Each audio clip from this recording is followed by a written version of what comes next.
Oke ya, saya ingin menjelaskan ya tentang seorang Muhammad ya, dan apakah Muslim mau mengikuti teladan seorang Muhammad ya. Pertama-tama kita ketahui dulu ya, siapa nama asli Muhammad itu. Nama aslinya adalah Qadim ya. Nama belakangnya itu adalah Ibnu Kilab.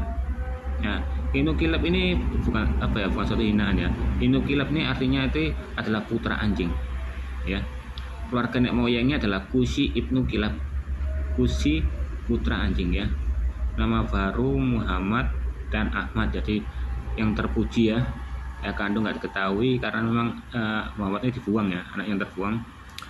Makanya kalau Muhammad tuh kepahitan dengan ayahnya ya. Makanya waktu ada ayat Al-Quran cerita ada seorang anak laki tanya, di manakah ayahku? Muhammad bilang, ayahmu dan ayahku ada di dalam neraka, karena dia memang kepahitan dengan ayahnya. Tapi ayah yang baru ini yang diakui adalah Abdullah ya, ibunya Aminah, kelahiran di tahun 570 Masehi ya, kematian diracuni oleh wanita Yahudi ya. Di tahun 632 jumlah istri yang diketahui baru 13 ya. Ya, budak wanitanya sangat banyak ya, kekuatan ngeseknya itu setara 40 laki-laki ya. Dan kaliannya adalah cerita dongeng. Oke, ini kita lihat juga ya dalam kitab Al-Rahiq ya, Maktum halaman 45. Paman Muhammad yang bernama Hamzah berbagi susuan ya, yang sama.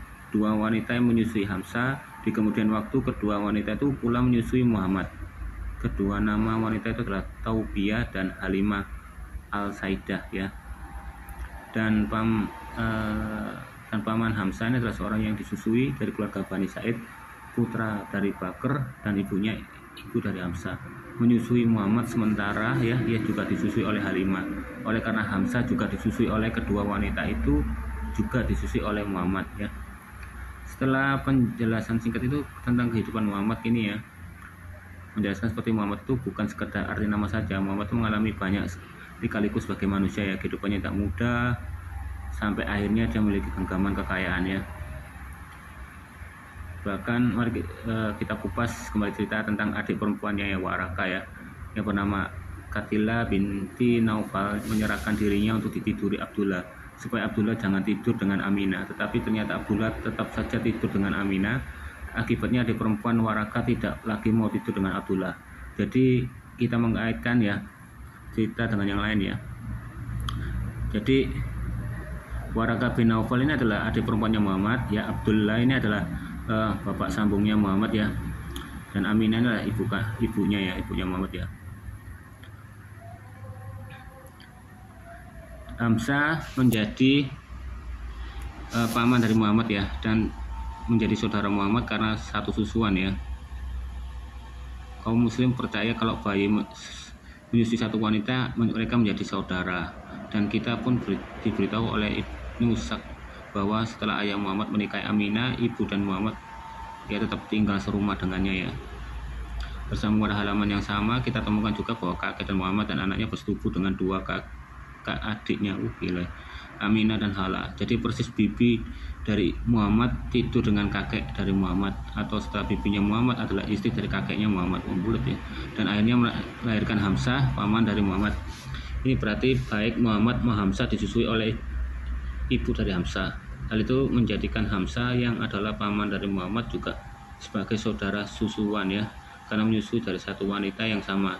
Tapi hal itu tidak terjadi pada tahun yang sama. Ditambah lagi ayahnya Muhammad tidur dengan ibunya Muhammad hanya 3 hari. Bahkan ia pun tidur di rumahnya Aminah. Bagaimana mungkin Aminah adalah istrinya? Kenapa bukannya kalau mereka menikah Aminah yang diajak rumah Abdullah? Ini berarti ibunya dari Muhammad tidak pernah tinggal di rumah Abdullah ya. Di dalam kitab Ibnu Katsir volume 1 halaman 255, Ibnu Hisam berkata bahwa Muhammad berusia 14 atau 15 tahun ketika perang Al-Fajr mulai ya. Dan ini ya, jika usia Hamzah adalah 22 tahun waktu perang dan usia Muhammad 15 tahun saat itu juga, artinya menurut para ahli usia Hamzah adalah 7 tahun lebih tua ketimbang Muhammad.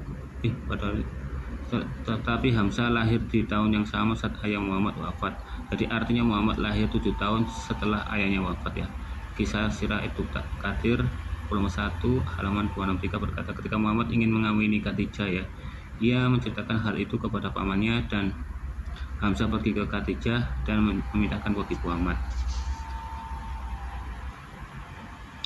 Ya, tradisi bangsa Arab suatu tradisi yang saya sangat kenal karena saya sendiri dari kecil hidup di Arab. Anda tak bisa meminta seorang wanita untuk menikah dengan Anda kalau usianya seumuran. Hal ini pantangan dan pamali. Jadi kasus ini Hamzah cocok sekali. Pertama, dia lebih tua dan dia juga paman dari Muhammad ya.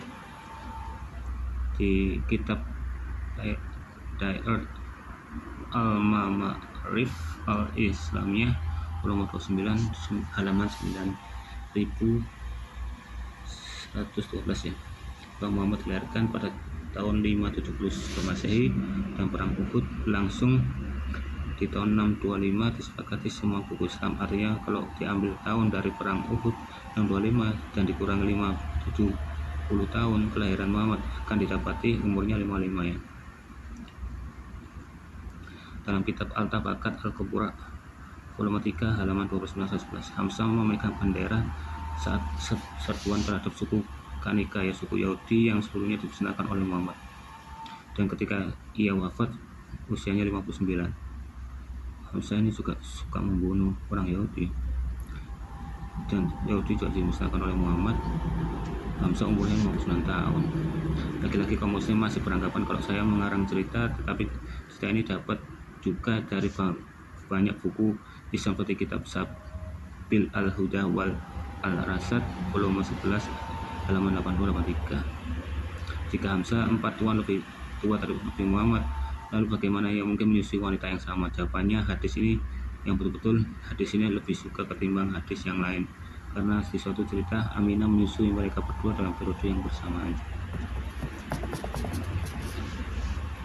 Ya, Hamzah SAW dibunuh oleh seorang yang bernama Wasi umurnya 59 tahun dan lebih tua 4 tahun dari Nabi. Jika kakek Muhammad dan ayahnya tidur dengan wanita kakak beradik pada saat bersamaan, dan setelah ayah Muhammad pergi meninggalkan Aminah beberapa hari kemudian atau beberapa bulan, sama saja itu artinya kakek Muhammad dan anaknya Abdullah meniduri sepasang wanita kakak beradik di hari yang sama. Hamzah lahir bersama dengan meninggalnya ayah dari Muhammad. Hamzah lebih tua dari Muhammad. Banyak alim muslim yang saling tidak sepakat apakah 4 atau 7 tahun. Hamzah terbunuh di perang Uhud di usia 59, saat itu Muhammad masih berusia 55 tahun. Muhammad tidak mungkin adalah anak dari Abdullah, sebagaimana telah kita baca buku karangan Ibnu Katsir yang berjudul Al-Biyah dan Al-Nihayah volume 2 halaman 316 ya. Dia mengatakan Muhammad adalah anak adopsi ya, di Al-Bukhari 2202 ya. Jadi Muhammadnya adalah anak adopsi. Oke, ini di surat Al-Alaq ya. Ini adalah kalimat pertama ya, wahyu pertama yang mengatakan Muhammad itu jadi nabi oleh Allah ya. Ini, bacalah dengan menyebut nama Tuhanmu yang menciptakan. Dia menciptakan manusia dari segumpalan darah. Bacalah Tuhanmu lah yang mulia, maha mulia ya, yang mengajar manusia dengan pena. Jadi pria pertama bilang itu Allah itu mengajarkan dengan pena, padahal wahyu itu turun loh. Terus pena ini untuk apa Allah mengajarkan manusia dengan pena ini? Ayo ya, makanya itu kenapa di ayat Al-Quran itu selalu gonta-ganti, yang mengatakan ini najis yang mengatakan ya halal, yang ngomong gini nanti yang satunya ngomongnya beda ya kan. Jadi kalau cerita sebuah karangan itu ya, kalau diucapkan ditanya lagi pasti akan lupa dengan yang cerita yang sama, kecuali kok kisah itu nyata ya, kisah itu nyata. Misalnya ada orang yang ceritakan aku kehidupanku, mau dibaleni sampai setahun, sebulan yang lalu atau 2 bulan yang lalu akan tetap sama. Tapi kalau cerita itu bohongan akan gonta-ganti gitu loh. Oke, ini di hadis Bukhari 4572 ya. Ini yang menguatkan ayat tadi ya. Yang itu tadi ya. Ini peristiwa turunnya wahyu pada Rasulullah SAW ya, ada diawali dengan ar-ruya as-sadiqah, mimpi yang benar. Jadi dapat wahyu dalam mimpi ya, di dalam tidur. Tapi anehnya ngomong tidaklah beliau bermimpi kecuali beliau lihat dan sesuatu yang menyerupai belahan cahaya subuh, dan di dalam dirinya merasakan perasaan yang saling menyendiri. Introvert mungkin ya. Dia berdiam di dalam gua Hira ya. Dan bacalah, maka Rasulullah SAW menjawab, aku tidak bisa membaca. Apakah malaikatnya nggak tahu kalau memang Rasulullah nggak bisa baca? Sebetulnya kalau menurut pengetahuannya nggak ada namanya orang buta huruf ya, kecuali orang itu nggak mau belajar. Kecuali itu buta warna dan buta senja, itu baru ada. Ya, nanti saya tunjukkan kalau Muhammad itu benar-benar bisa nulis. Di ayat berikutnya nanti. Nih, aku tidak bisa membaca, belum menjelaskan. Lalu malaikat itu pun menarik dan menutupiku ya. Sampai kesusahan ya, berkali-kali sampai 3 kali. Ini ceritanya nih niru Petrus ini. Petrus pernah ya dikasih kain ya turun dari surga, ini bukan mimpi, langsung ya penglihatan. Di situ terdapat dalamnya ada macam-macam binatang ya, disuruh sembelih dan makan. Petrus nggak mau, aku nggak mau makanan yang haram. Apa yang kau halalkan itu tidaklah haram. Itu menunjukkan bahwa ini akan menggenapi apa yang dilakukan Paulus ya. Dia akan menyebarkan Injil ke bangsa-bangsa lain. Jadi agama itu bukan untuk agama orang Israel aja, tapi untuk bangsa-bangsa lain. Dan Tuhannya bukan untuk Tuhan orang Israel aja, tapi untuk orang-orang yang negara-negara lain ya, yang dianggap itu haram. Ya, ini sama sampai 3 kali ya. Disuruh baca nggak bisa baca ya. Baru itu dia itu dapat wahyu dari sini ya. Anda bisa lihat sendiri ya di wahyu di Bukhari ini ya.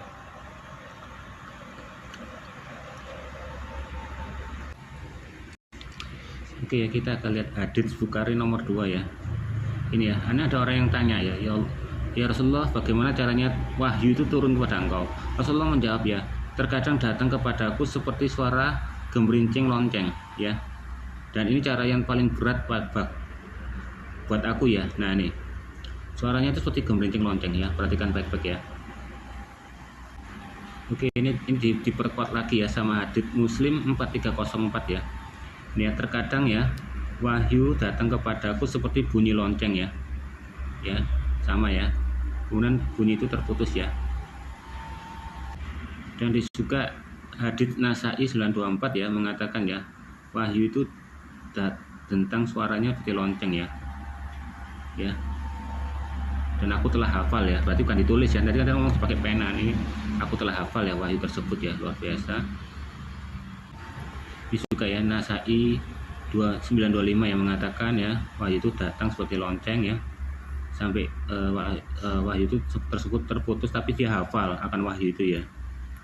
Ya, jadi nggak ditulis ya.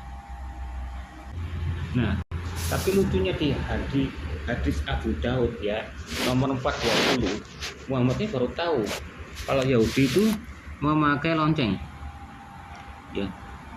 Makanya dia itu berkata, itu perbuatan orang-orang Nasrani, Abdullah bin Zaid bin Abdir ya. Ini ya, di Abu Daud ini ya. Dia sudah mulai tahu kalau orang Yahudi itu senang pakai lonceng ya. Nanti berubah nanti. Dia ngomong wahyunya dari suaranya seperti lonceng kan ya di Abu Daud ini, nanti berubah. Nah, ini juga ya di Abu Daud ini ya 421 ya. Ini mengatakan ya bahwa Rasulullah SAW ya hendak memerintahkan supaya memakai lonceng yang dipukul untuk mengumpulkan orang-orang yang sedang sholat. Dulu mengumpulkan orang-orang sholat ya, kita harus pakai lonceng ini ya. Sampai ada hamba Allah, apakah kamu mau menjual lonceng ini? Dia bertanya, apa yang kamu lakukan dengannya? Dan bla bla bla ya. Saya akan pakai untuk memanggil orang-orang yang mengajarkan sholat ya. Dulu ya ini ya, pakai lonceng itu buat, jadi kayak model kayak Katolik, lonceng langsung orang-orang pada doa ya. Dan setelah tahu ya kalau Muhammad itu disindir ya, tiru-tiru orang Yahudi dengan memakai wahyu itu lonceng, terus habis itu ini biar orang Yahudi percaya kalau dia itu Nabi Muhammad ini bisa jadi nabinya gitu. Sama seperti waktu Arab Pagan dulu.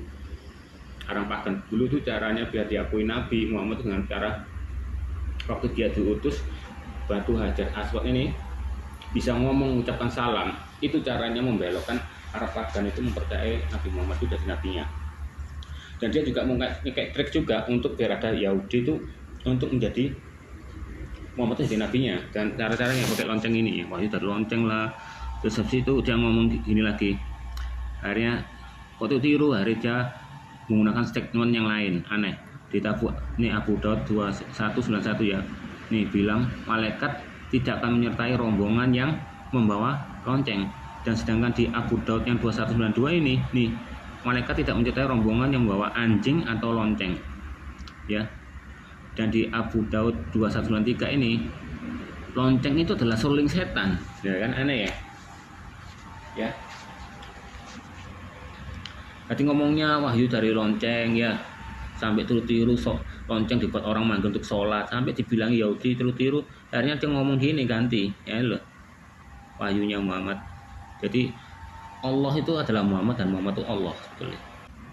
Ini juga nih sama nih Abu Daud 3694 ya. Ini ya, sementara pada kakinya terdapat kerincing lonceng hingga Umar memotongnya ya. Kemudian Umar berkata, aku Rasulullah SAW bersabda, sesungguhnya pada setiap loncengnya adalah setan. Sama yang tadi ngomong lonceng itu adalah suling setan, makanya dicopot sama Umar. Itu juga di Abu Daud 3695 ini juga mengatakan ya, malaikat tidak akan masuk ke dalam rumahnya yang ada loncengnya ya. Bahkan Ahmad 15881 juga mengatakan ya, kalau Rasulullah memukul lonceng sebagai tanda mengumpulkan manusia untuk sholat. Tuh dulunya loh, bukan dibuat sholat, rencananya itu bukan adzan lawi tawah itu enggak, rencananya itu Muhammad itu untuk pakai lonceng untuk menggait hati seorang Yahudi biar Muhammad itu diakui nabinya. Saya ada tafsirnya ya, gimana tuh ya, menceritakan sejarahnya ya. Yahudi itu pernah menghina Muhammad. Jika dia memang seorang nabi, tapi tidak mungkin dia hanya memikirkan kawin hanya dengan wanita-wanita, masalah dengan ngesek kalau memang dia benar-benar nabi. Nah itu Muhammad itu tersinggung dari situ. Banyak ini ya. Ahmad 15882 nih ya. Nih, kalau salah menyuruh lonceng dipukul untuk mengumpulkan orang-orang sholat. Seorang yang melilingiku pada malam hari ya. Begini ya, banyak nih. Ahmad 25545 ya. Sesungguhnya malaikat akan menyertai orang rombongan seorang kafir. Ini juga berubah, ini berubah gara-gara tadi itu tersinggung itu tadi. Rasulullah SAW menceritakan kepadanya bahwa Rasulullah sama malaikat tidak akan menyertai kaumnya yang terdapat lonceng di dalamnya ya. Malaikat-malaikat ini juga tidak akan yang ada loncengnya. Malaikat itu takut dengan lonceng, padahal ngomongnya wahyu dari lonceng ya. Gara-gara Yahudi nggak mau mengakui Muhammad jadi nabinya, akhirnya dia ganti. Malaikat ada di Tirmizi 1625 juga ngomong lonceng itu malaikat akan menyertai rombongan yang di dalam rumah, di dalam adanya anjing dan lonceng ya. Ini bahkan ya di Tirmizi 3567 ini waktu itu wahyu datang kepadaku seperti gemerincing lonceng ya, kayak gitu-gitu tuh. Oke, ini di Bukhari 2727 ya, mengatakan ada 5 pilar ya Islam ya, menjadi pondasi dari kehidupan kaum muslim ya. Percaya atau iman keesaan Tuhan dan Muhammad sebagai nabi penutup, tidak ada lagi nabi setelah Muhammad. 2, dirikan sholat. 3, bayar zakat, mensucikan diri dengan berpuasa. Dan 5, naik haji ke Mekah bagi yang mampu. Oke, ini di hadits Sahih Bukhari 2727 ya. Karena yang di Bukhari yang 2727 yang punyanya ilmu Islam itu ya sudah diganti ya. Ini langsung dari asli Arabnya ya, yang sudah saya terjemahkan ya. Misalnya kalau terjemahkan tuh kayak gini ya, bentuknya ini Arab ya.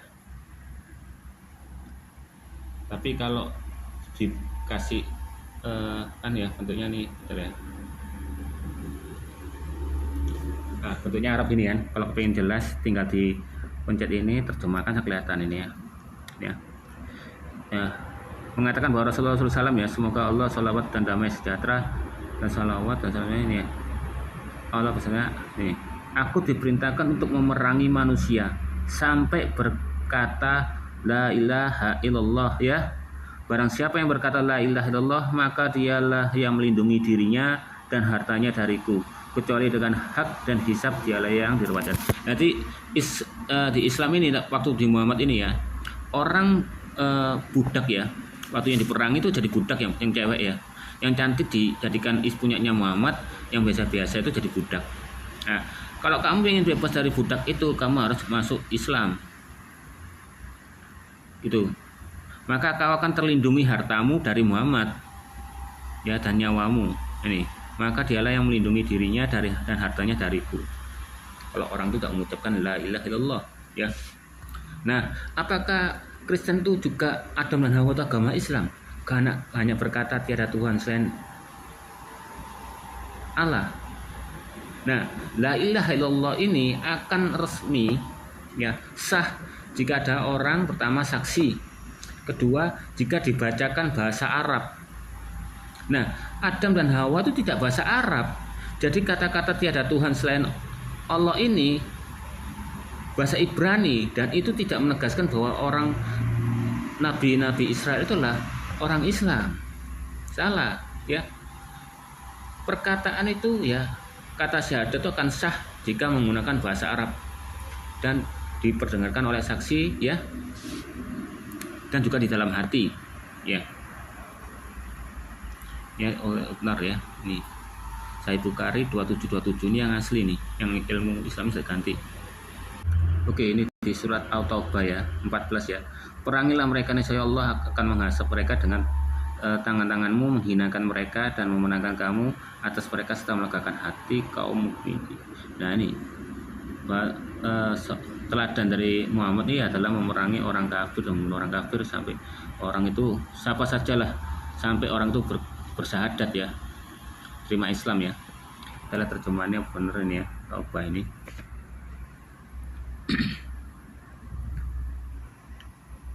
Tuh, lawanlah mereka, semoga Allah menghukum mereka di tanganmu dan mempermalukan mereka dan memberimu kemenangan atas mereka dan menyembuhkan hati-hati orang yang beriman. Nah, itu perangilah. Nah, orang Islam yang ngerti Al-Quran, ya, dia ngomong itu kan waktu zaman perang, beda.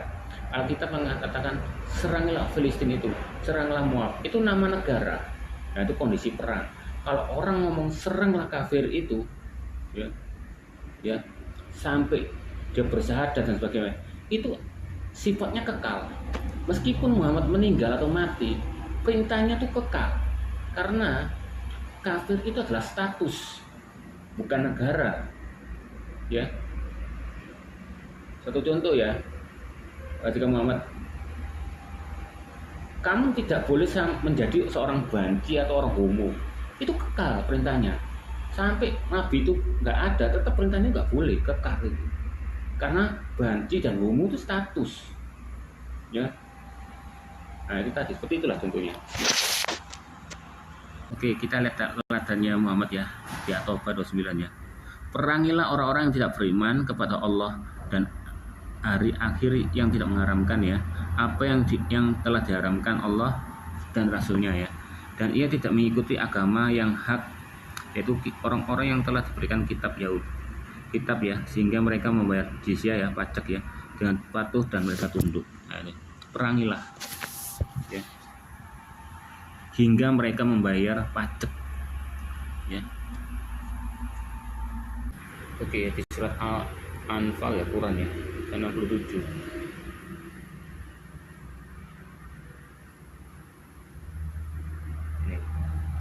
Tidaklah sepatutnya bagi seorang nabi mempunyai tawanan sebelum dia dapat melumpuhkan musuhnya di bumi, ya. Jadi seorang nabi itu, ya, nabi Islam, ya, tidak sepatutnya dia punya tawanan sebelum dia melumpuhkan musuhnya di bumi. Kamu menghendaki harta benda duniawi, sedangkan Allah menghendaki pahala dan akhirat untukmu. Nah, ini Muhammad ini memerangi dan membunuh orang, ya, tapi dengan dalil kalau Allah itu menghendaki pahala. Jadi apa yang dilakukan itu juga pahala bagi dia, itu loh, ya. Ini surat Al-An'am, ya, Quran, ya. Maka ketika mereka melakukan peringatan yang diberikan kepada mereka, ya, kami pun membukakan pintu-pintu segala sesuatu kesenangan. Jadi ini triknya Muhammad ini, ya. Ketika dia melupakan peringatan yang diberikan kepada Muhammad, ya, peringatan, maksudnya peringatan dari orang-orang lain, ya, terhadap Muhammad, ya, dia akan membukakan pintu segala kesenangannya untuk mereka, sehingga ketika mereka bergembira masuk, ya, dalam jebakannya Muhammad, ya, kami siksa mereka secara tiba-tiba, maka ketika itu mereka terjam dan putus asa.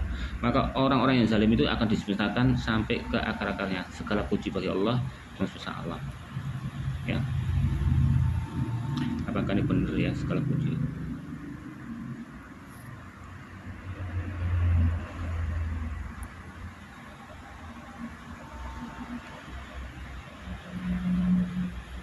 Ya, maka terhapuslah jejak orang-orang yang menganiaya kamu. Jadi ini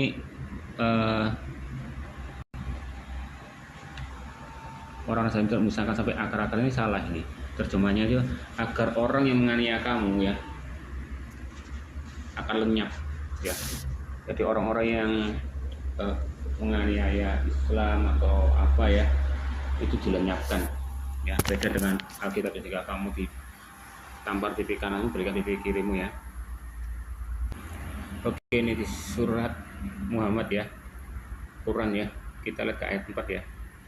Maka apabila kamu bertemu di medan perang, ini tambah-tambahannya sih nggak medan perang ini ya, ini sifatnya kekal ini, karena kafir itulah kekal status ya. Maka apabila kamu bertemu dengan orang-orang yang kufur, tebaslah batang leher mereka. Selanjutnya apabila kamu telah mengalahkan mereka, tawanlah mereka. Setelah itu boleh kamu bebaskan mereka atau menerima tebusan. Jadi orang itu bisa bebas kalau menerima tebusan. Ini sifatnya Muhammad ini.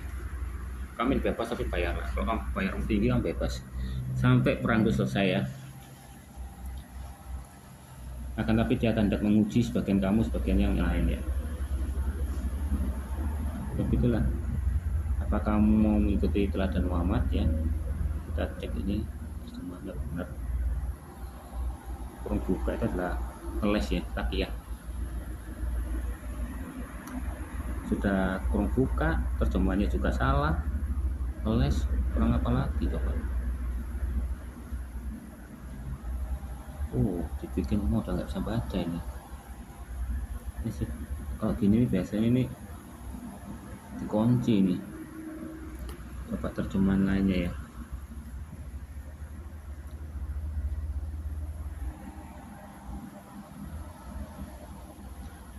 Kita menggunakan terjemahan, coba teradukan. Soalnya Google ini juga dibeli nih untuk melindungi ayat-ayat yang kadang-kadang ya nggak bisa diterjemahin. Nih, jika kamu bertemu dengan orang ya, orang-orang tuh bukan kufur ya. Jika kamu bertemu dengan orang-orang, pukullah leher, bahkan jika kamu menebalkan, kencangkan ikatnya. Tetapi bat dari kami 2 setelah dan demi 4 sampai perang berakhir. Dan jika Tuhan menghendaki, kami tidak akan menang dari mereka, tapi mereka saling mensengsarakan.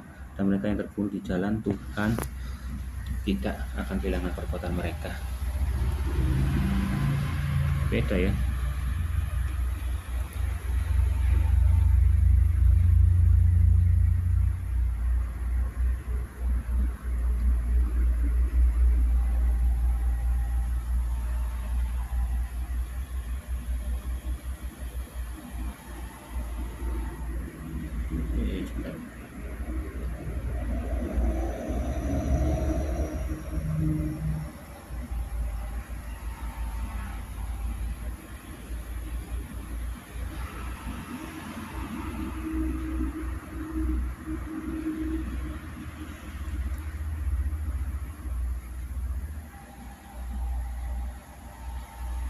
Ya seperti itulah pokoknya. Menyiksa, menyakiti, mengerikan, terkasih dan orang siksa, dengan orang disiksa. Kata-kata yang terdapat menderita, siksa, menyiksa, menyakitkan. Sungguhnya kau akan menyiksa, maka kau akan siksa mereka. Pasti masuk mereka. Kita ke surat Al-Maidah ya, ke-51.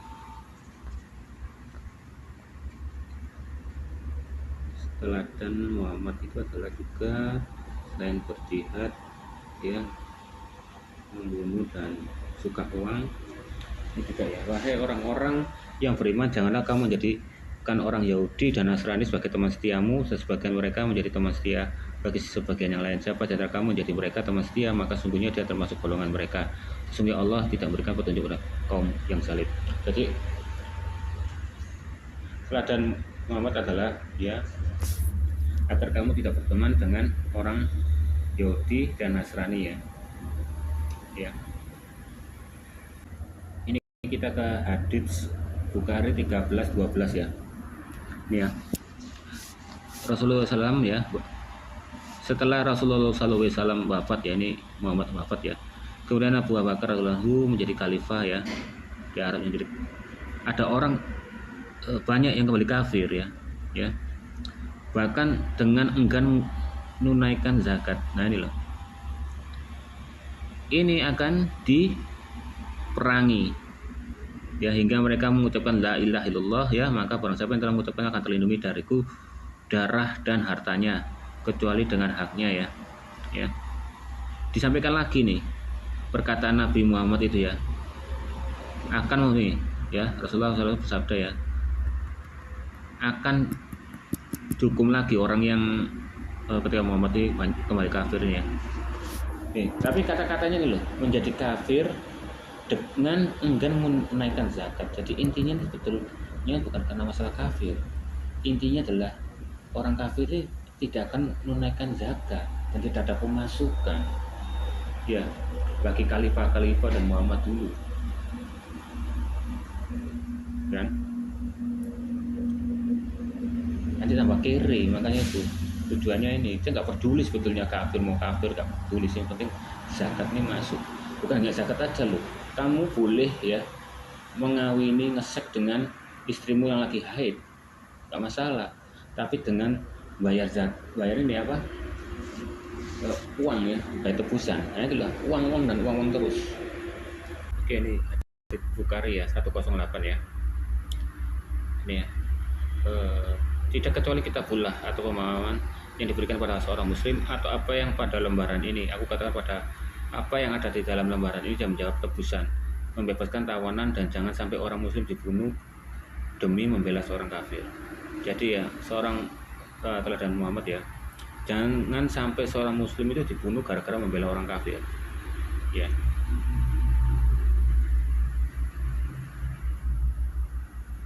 Oke, ini di Bukhari 60:64 ya. Ya, aku melihat surga kebanyakan penghuninya adalah orang-orang fakir, dan aku lihat neraka kebanyakan penghuninya adalah wanita.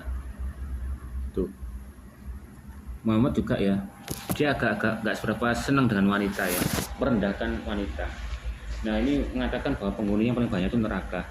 Ya, di ayat-ayat yang selanjutnya juga mengatakan bahwa bahan bakar seorang neraka itu adalah wanita, dan wanita itu memiliki setengah otak, dianggap goblok ya. Ya. Dan jika wanita itu harus nurut orang tuanya, suaminya ya. Jika nggak nurut ya, apapun tuh suaminya sakit, enggak, kamu suka nurut, dipukul boleh ya. Dan juga ada ayat mengatakan kalau kamu ingin memukul istrimu di rumah saja ya. Bayangkan surga lu penghuninya lebih banyak orang fakir daripada wanita. Justru wanita itu banyak yang dilihat itu adalah wanita itu di neraka. Ini 60:64 ya. Oke, ini di Bukhari ya 64:04 ya. Ya. Kewajiban ia membayar dietnya apa ya, diet. Oh, diet itu adalah harta yang wajib dibayar ya, jika tidak akan dibunuh.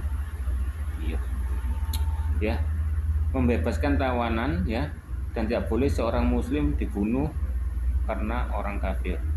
Jadi ya saja sama ya, tidak boleh orang muslim itu dibunuh karena membela orang kafir, dan juga tidak boleh orang muslim itu dibunuh sama orang kafir ya. Teladannya Muhammad. Oke, di surat Al-Maidah ya ke-32 ya. Ini teladan Muhammad ya. Nih, oleh karena itu kami menetapkan suatu hukum bagi Bani Israel ya, bahwa siapa yang membunuh seorang bukan karena orang yang bunuh telah membunuh orang lain ya, karena telah berkotosan bumi, maka katakan dia tidak telah membunuh semua manusia. Sebagian siapa yang memelihara kehidupan seorang manusia, dia katakan telah membunuh. Oke, yang ini coba kita cek ya, apa benar ya terjemahnya seperti itu.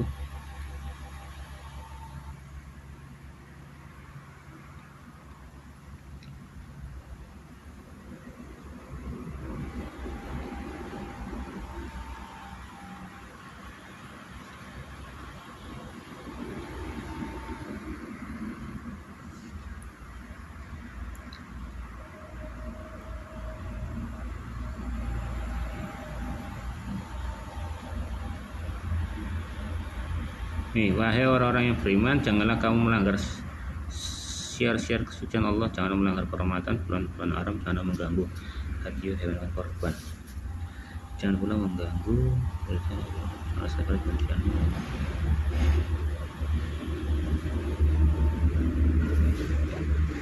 Oke ya.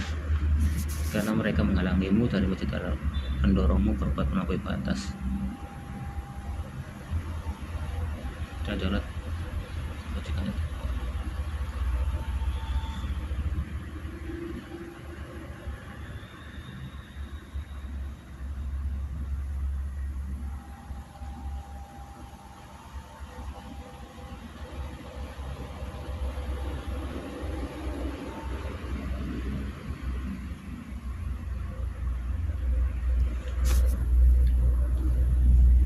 Oke.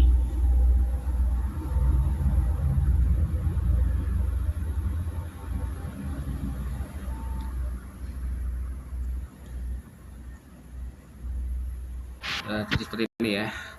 Berarti Al-Maidah 5:32 nih ya. Oleh karena kami tetapkan suatu hukum bagi Bani Israel tadi ya, bahwa orang siapa membunuh seorang bukan karena orang itu membunuh orang lain atau bukan karena berbuat kesalahan di bumi, maka seakan-akan dia telah membunuh semua manusia. Jadi ibaratnya ya, Muhammad diperintahkan Allah untuk membunuh kita semua orang-orang Kristen ya, kecuali bila kita mualaf masuk Islam atau bayar ziyah ya, tadi bayar ya. Pilihan bayar ziyah hanya berlaku untuk orang Kristen dan Yahudi, yang lain harus mati sebagaimana diberitakan dalam Quran 9:29. Jadi dia ini bukan pajak ya, dia ini adalah pajak untuk khusus orang Kristen dan Yahudi ya. Kalau tidak mau masuk Islam dan tidak mau harus mati juga harus sebentar bayar ya, di atau bayar.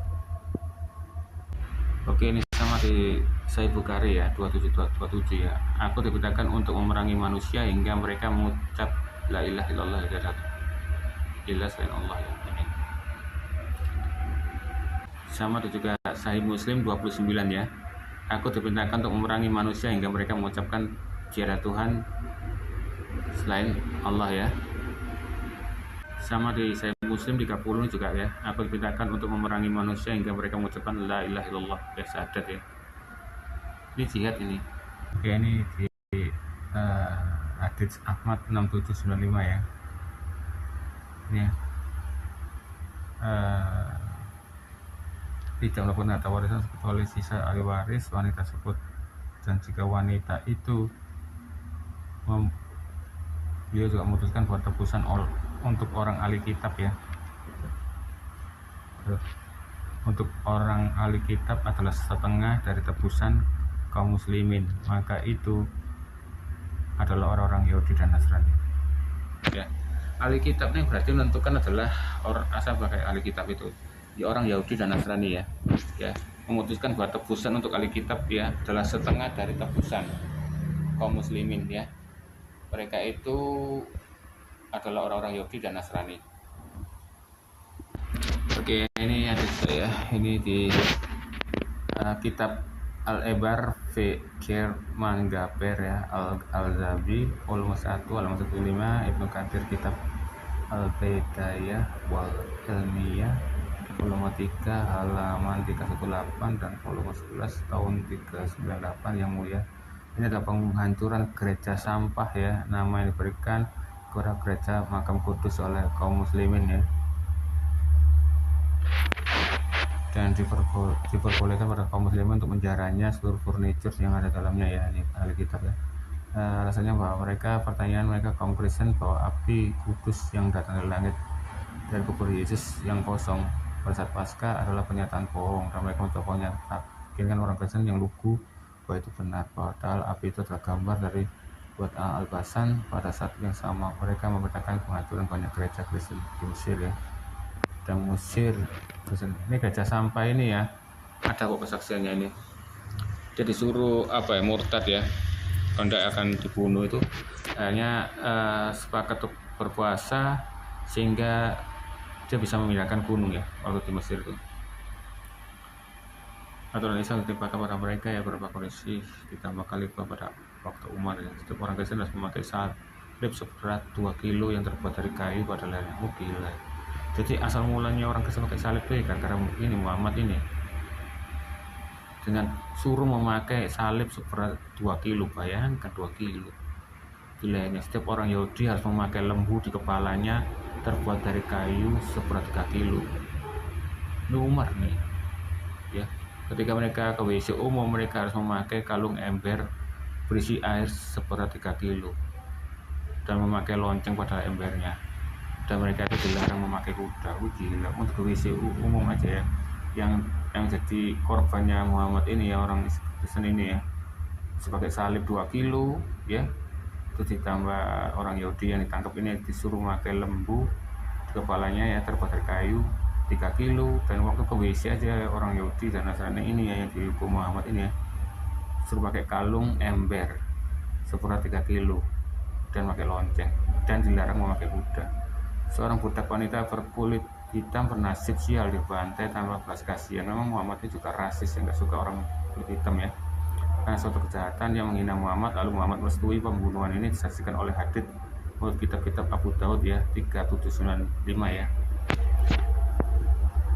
Kalau ingin tahu saksinya ya, Abu Daud 3795 ini ya.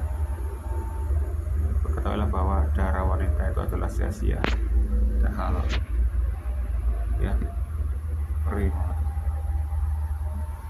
Oke, kita di surat Az-Zurah ya, Quran ya, ke 52 ya. Ini adalah ayat dimana Muhammad ini jadi seorang nabi ya.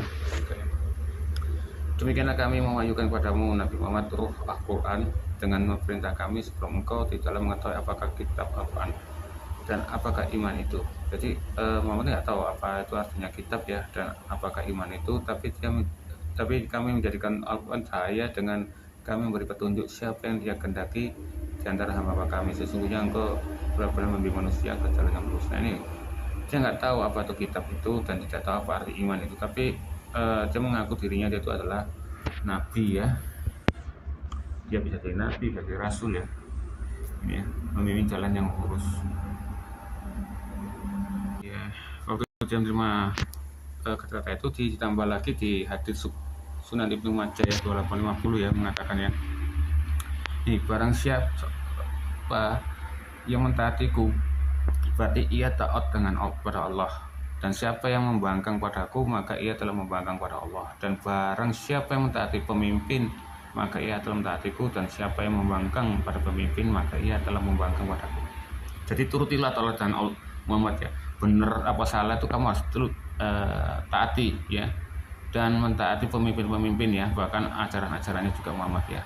Kalau kamu membangkang berarti kamu membangkang Allah. Jadi ibaratnya ini Muhammad ini setara dengan Allah ya, dan Allah itu adalah Muhammad itu sendiri ya.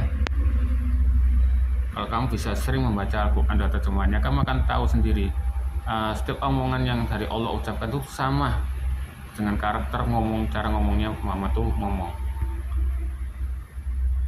ya. Ini juga sama ya, dikuatkan di An-Nisa Quran 80 ya.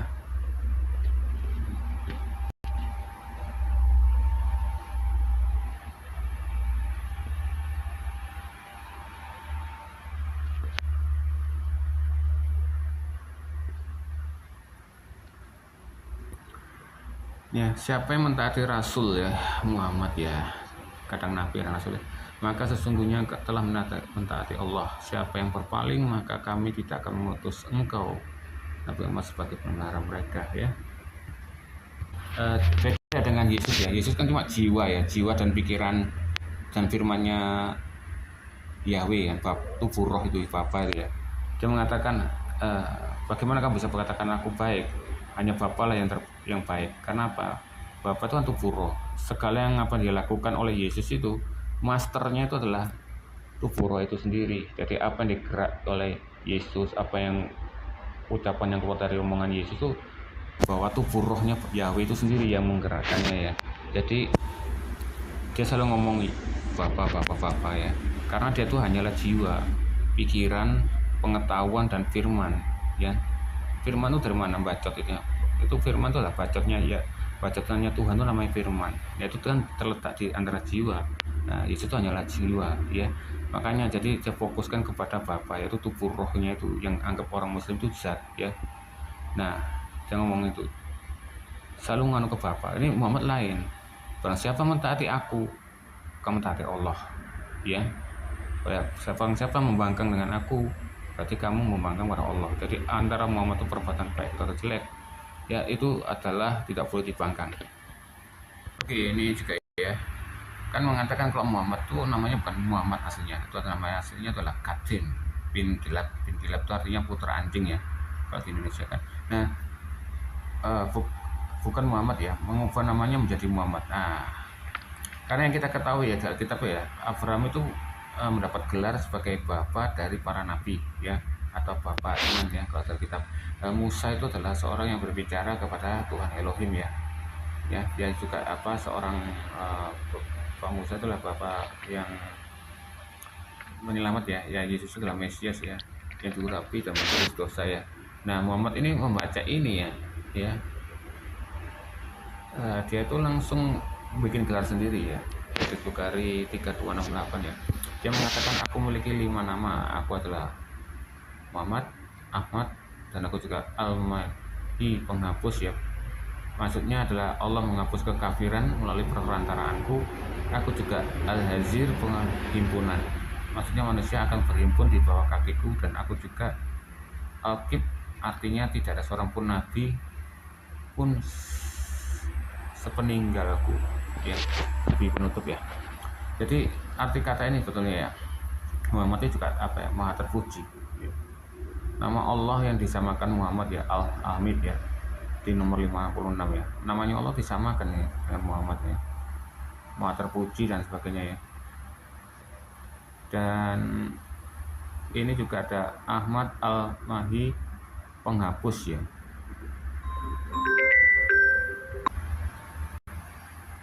Oke ya, penghapus ya, maha terpuji Allah menghapuskan kekafiran, kekristenan melalui perantaraanku. Jadi menghapus kekafiran kekafiran, kekristenan melalui perantaraanku. Jadi termasuk Muhammad adalah antikris itu sendiri ya, dia penghapus ya, menghapus kekristenan ya. Dia itu Al-Hamid ya, Al-Mahdi ya, tetapi menggila dan yang mengambil sebagai peran salah satu kekristenan yang terbuka di Bukhari ya, Al-Masih ya. Dan Al-Qib terakhir, dan tidak ada lagi setelahku, jadi nabi terakhir ya. Nah, ini di surat ini ya, Al-Saf Quran 61 ayat 6 ya. Ini pinternya Muhammad ya, dia menyisipi namanya ke dalam kisah Isa ya, agar Yahudi itu ya percaya kepada Muhammad itu adalah seorang nabinya. Nih ceritanya, ketika Isa putra Maryam berkata, wahai Bani Israel, sesungguhnya aku utusan Allah padamu yang membenarkan kitab yang turun sebelumku, yaitu Taurat, dan memberikan kabar gembira dengan seorang rasul yang akan datang setelahku, yang namanya Ahmad Muhammad ya. Namun ketika rasul itu datang kepada mereka membawa bukti-bukti yang nyata, mereka berkata, ini adalah sihir yang nyata. Nah, berarti Muhammad ya sebelum jadi nabi ya di Mekah ya, Arab ya, Arab menyembah pagan ya. Dia membelokkannya untuk jadi nabinya, yaitu pura-pura dia ngomong aku diutus ya, dan mengatakan wahyu-wahyu tadi, ditambah aku melihat batu Hajar Aswad itu memberi salam kepadaku, wahai salam Nabi Muhammad gitu ya, dan sebagainya. Nah, jadi orang-orang percaya, soalnya kan dia nyembah Mekah kan, Ka'bah kan, di batu Hajar Aswad. Nah, dibelokkan sama Muhammad itu tadi. Nah, sekarang Muhammad juga menyisipi semua yang di Taurat itu atas Muhammad ya. Bahkan sampai Musa pun ya ngotbahi Firaun. Tidakkah kamu tahu Firaun bahwalah Nabi Muhammad adalah pengutus? Bagaimana Firaun sok tahu? Muhammad belum lahir disuruh ngerti kalau Muhammad itulah seorang utusan, kan konyol ya kan. Dan Nabi Ibrahim ya bahas masalah Muhammad, semua nabi-nabi pokoknya ada nama Muhammad semua gitu. Nah, disisip itulah ya caranya tuh. Nah, ini Hamid Muhammad Ahmad, dia menyamakan namanya tuh ya maha terpuji ya, puji-pujian ya, disetarakan dengan Allah ya. Beda dengan Yesus Yesus kan adalah jiwa dan pikiran dan firman ya. Hanya jiwanya saja, jiwanya Bapa tubuh roh itu tadi. Dia langsung bilang, kenapa kamu bilang aku baik? Hanya Bapa yang baik. Jadi jangan fokus ke jiwanya ya Yahweh, tapi fokuslah kepada tubuh roh Yahweh itu sendiri, Bapa itu, ya kan? Dia yang layak disembah. Nah, seandainya manusia terpisah menjadi tiga, tubuh, roh, jiwa bisa hidup, pasti jiwamu akan ngomong, lu kamu kok terima kasih sama saya, terima kasih sama tubuh saya, pasti gitu kan? Karena yang dia bisa dilihat, jiwa kan hanya apa ya, seperti ya lebih lembut lah daripada tubuh roh itu sendiri kan, daripada manusia daripada tubuh daging itu sendiri, itu tadi. Nah ini juga di Bukhari 181 ya, minumlah darinya dan usapkanlah kepada wajah dan leher kalian ya. Nabi ini berwudu ya, kemudian menyuruh orang-orang itu minum bekas air bekas wudunya dan diusapkan ke wajah mereka. Jadi untuk masalah Habib ya, bekas ludahnya, bekas tiupannya, bekas wudunya itu ya memang benar. Kalau memang Habib, kalau keturunan Muhammad ya bisa lah, karena Muhammad sendiri pun ngajari ya. Dia di hadis Bukhari 1/1 bekas wudunya ya, 5411, nah 63, bahkan ada juga hadis ya yang mengatakan kalau budaknya itu ya juga mau minum air kencingnya Muhammad ya, dan sebagainya itu tadi. Bahkan ada yang juga meminum bekas kokoannya Muhammad juga ada. Jadi tidak perlu orang muslim menyalahkan Habib ya atau siapapun, karena itu memang sudah Muhammad sendiri begitu ya, pada ajarannya ya. Kalau misalnya kufron itu ya bicara tentang semut itu jangan tertawa, karena Sulaiman pun juga punya kemampuan untuk semut itu loh, dan meyakini kalau semut itu bisa bicara, komunikasi ya. Ya ini juga berlomba-lomba untuk mendapatkan bekas wudu beliau ya, di Bukhari 5411 ya. Bagi yang tidak mendapatkannya bisa ngambil dari tetesan temannya ya, luar biasa. Sehingga Muhammad sering mengumpulkan rambut Nabi yang hanyut di air wudhu ya, diperasnya dan meminum airnya supaya dapat berkah. Di Sahih Muslim volume 2 947 hadis 1305 ya, dan di Syair Al-Lam volume 11 halaman 2 siswa ya. Ayah Ibu Abnal berkata, ayahku dulu mendapat 3 helai rambut Nabi, dan rambutnya itu sering diciumi dan minum air perasan cuciannya ya, dan ia meminta agar rambut itu bisa dibawa ke liang kubur sehingga ia bisa melihat Allah dengan rambutnya itu ya. Bisa Sahih Bukhari bab 2 halaman 165, kami sering mencium tangan Nabi supaya diberkati dengan menyentuh kulitnya ya. Kitab Al-Mustadrak dalam 2 Sahih volume 3 59 hadis 6181 diberkahi dengan piring yang biasa dipakai Nabi makan ya. Kitab Al-Libas ya, pakaian dan hiasan bab 3 halaman 125, ini adalah pakaian yang biasa dipakai Nabi, pakaian yang kami pakaikan pada orang-orang sakit supaya orang bisa sembuh karena yang luar biasa. Bahkan ya di Sahih Muslim 3855 yang mengatakan jubah Nabi bisa menyembuhkan orang siapa yang memakainya. Jubah ini dahulu ada pada Aisyah hingga ia meninggal dunia. Setelah ia meninggal dunia maka aku pun mengambilnya, dan lalu dahulu Rasulullah SAW sering mengenakannya, lalu kami pun mencuci dan bersihkannya untuk orang sakit agar ia lekas sembuh dan mengenakannya. Bahkan Muhammad pun juga menjual lahan di surga ya, di At-Takabun ya 17 ya. Jika kamu meminjam kepada Allah dengan pinjaman yang baik ke saya, Dia melipat gandakan balasan untukmu dan mengampuni kamu, dan Allah Maha Mensyukuri dan Maha Penyantun. Luar biasa ya. Pak Rasulullah, engkau bahwa Allah ingin meminjamkan padanya Muhammad ya. Ya betul Abu Dhahab. Oleh karena itu Abu Dhahab berkata, ulurkan tanganmu, sampaikan Allah pinjaman sebuah kebun dengan 600 pohon kurma. Dan dia pun pergi ke istrinya di kebun itu dan dipanggil wahai ibu. Maka Alda Indah dia jawab, iya ini saya. Lalu ia berkata, keluarlah karena saya pinjam oleh Allah Ta'ala kebun 600 pohon kurma. Dan kisahkan oleh Zaid bin Aslam ya, berkata bila mana ayat diturunkan, siapakah yang minjam Allah pinjaman? Abu Dhahab berkata, saya mengorbankan ayah dan ibuku demi engkau yang kata Rasulullah, tapi bukanlah Allah yang itu kaya? Rasulullah menjawab, ya aku.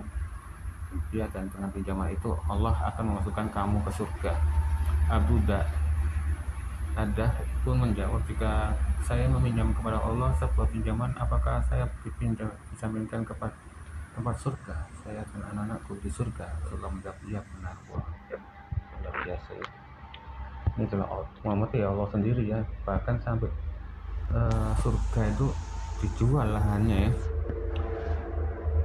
Nabi Muhammad menjual sebuah tempat surga milik Allah kepada seorang yang bernama Abu Al-Dahdah senilai kebun anggur dengan 600 pohon kurma. Muhammad mengatakan pada Abu Al-Dahdah bahwa kebun itu adalah sebuah pinjaman pada Allah dan ia akan menjaminkan Abu Al-Dahdah sebuah tempat di surga. Tafsir Ibnu Katsir volume 8 halaman 14 2000 cetakan bahasa Arab ya. Dan tafsir Ibnu Katsir volume 1 663 119 cetakan Kerajaan Saudi, dan At-Tabarani Al-Mujaim Al-Kabir nomor 2. Ya. Kita selalu mendengar kaum muslim mengkritisi paus ketika menjual janji masuk surga kepada umat Katolik ya. Padahal paus itu benar-benar atau tidak sebagai orang Kristen tahu bahwa sesuatu upaya pembohongan dan penipuan uang, hal itu bertentangan dengan ajaran Tuhan Yesus. Di sisi lain, Nabi Muhammad juga mengambil kebun yang ditukarkan pria itu untuk tempat surga ya, sama-sama ya dengan pausnya. Muhammad sangat mencintai uang ya. Di Bukhari 62222 ya mengatakan, maka beliau bersabda, siapa yang mau membelinya dariku, budak itu kemudian dibeli dengan Nu'aim bin Naham seharga 800 dirham. Jadi budak Muhammad itu banyak ya, bahkan diperjualbelikan ya sama Muhammad ini untuk mendapatkan keuntungan. Luar biasa ya, ikutilah teladan Muhammad.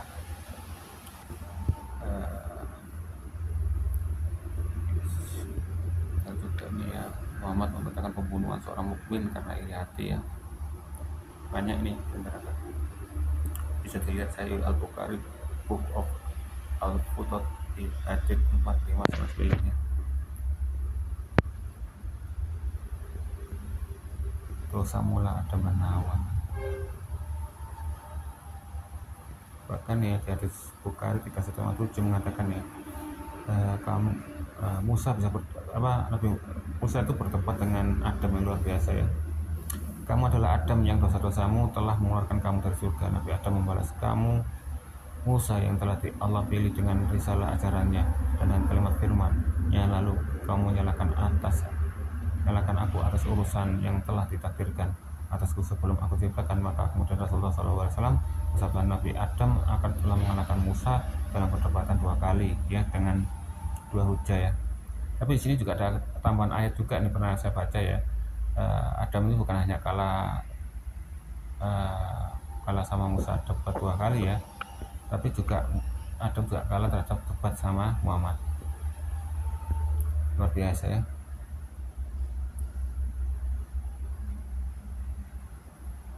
Oke, nanti kita lanjutkan lagi ya. Nah, saya tunjukkan teladan Muhammad ya, apa yang perlu diteladani dari Muhammad penting wanita, dan juga teladan yang harus umat muslim ya, dilarang menjual anjing ya, dan orang yang melakukan praktek perdukunan bekam itu juga dilarang, kan dinajiskan, dipernah keji dan sebagainya. Nanti saya tunjuk dan bagaimana cara kencing ya. Kencing nggak boleh di arah kiblat dan tidak boleh di lubang kencing dan kemana-mana. Oke, sekian dulu.